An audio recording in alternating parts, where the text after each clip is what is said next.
यह कहानी किसी युद्ध से शुरू नहीं होती।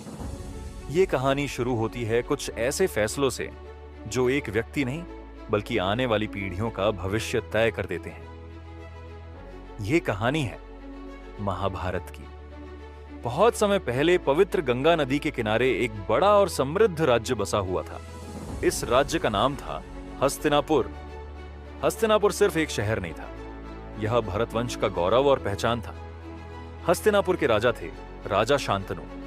वे न्यायप्रिय थे, वीर थे और अपनी प्रजा से सच्चा प्रेम करते थे।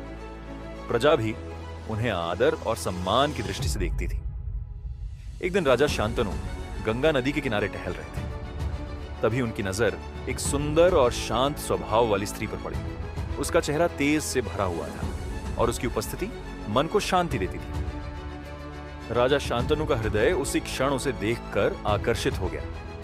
वह स्त्री कोई साधारण नहीं थी, वह थी देवी गंगा। राजा शांतनु ने उनसे विवाह का प्रस्ताव रखा। देवी गंगा ने विवाह के लिए सिर्फ एक ही शर्त रखी। उन्होंने कहा कि राजा उनके किसी भी कार्य पर कभी कोई प्रश्न नहीं करेंगे। प्रेम में डूबे राजा शांतनु बिना कुछ सोचे इस शर्त को स्वीकार कर लेते हैं। विवाह के बाद कुछ समय तक सब ठीक चलता रहा, लेकिन फिर जो हुआ वह राजा शांतनु के लिए बहुत ही पीड़ादायक था। देवी गंगा से जन्म लेने वाले हर नवजात पुत्र को वे गंगा नदी में प्रवाहित कर देती थीं।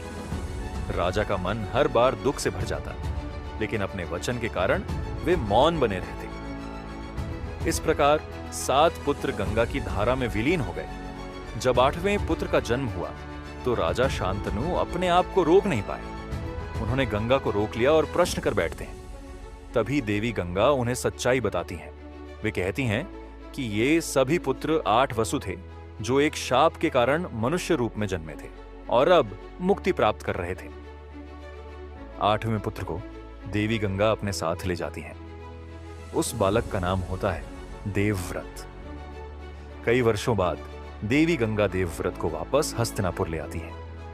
देवव्रत अब एक वीर, बुद्धिमान और अनुशासित युवक बन चुका होता है।